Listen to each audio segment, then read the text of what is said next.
he would never let Mary go. And when the money started coming in, he bought her a lovely flat overlooking the house. From her bedroom, she could see the house where he lived, and she could see him, and he could see her. She's my common law wife. We carry on out like we were married. Marriage is a term for other people. We believed in each other, and stop everybody else.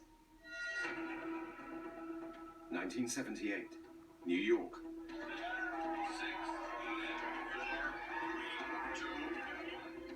Queen had just released Don't Stop Me Now and We Are the Champions, both written by Freddie Mercury. At 31 years old, he finally had success and money, but he had also discovered sexual liberation. By this time they're very famous, and Freddie goes, right, now I'm going off to New York to have a different life. It spelled a sort of adult Disneyland for all the forbidden fruits. Also, they weren't the prying eyes of the press, the tabloids. Freddie threw himself into New York's gay scene. I was caught up in, being successful, being a star and all that, and I thought, this is the way a star behaves or whatever. Now I don't give a damn. I don't give a damn. I want to do things my way, and I want to have fun. In the same way that his repressed emotions had exploded in his professional life through music and performance, they were now about to explode in Freddie's personal life. For Freddie to handle these repressed urges, he would have to use a psychological technique that by now he was very familiar with: compartmentalization. Like a chameleon, and each day is very different to me, and I look forward to that. I don't want to be the same person every day.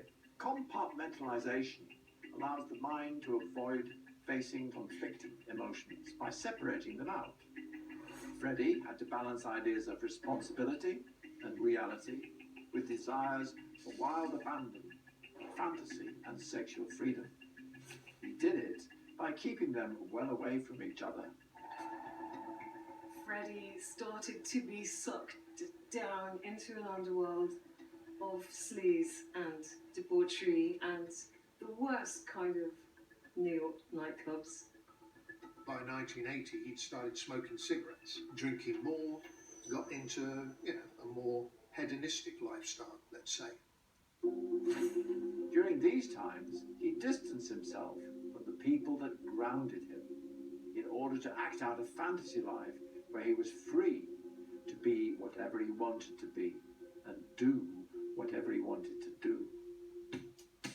In 1979, Freddie Mercury adopted another reinvention, the iconic clone look, originally made famous by the Village People's Glenn Hughes. He loved the Village People and he loved the clone look. He was exploring different versions and different phases and looks, and as his confidence grew really more and more, he strut a little differently, and Freddie never wanted to be put in a box. He was uncategorizable. And I remember when he'd grown his moustache, and he said to me, take a picture.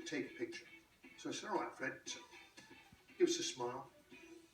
So I took the picture, waited for the Polaroid to pulled it apart, snatched it. Let me look. God, I look great.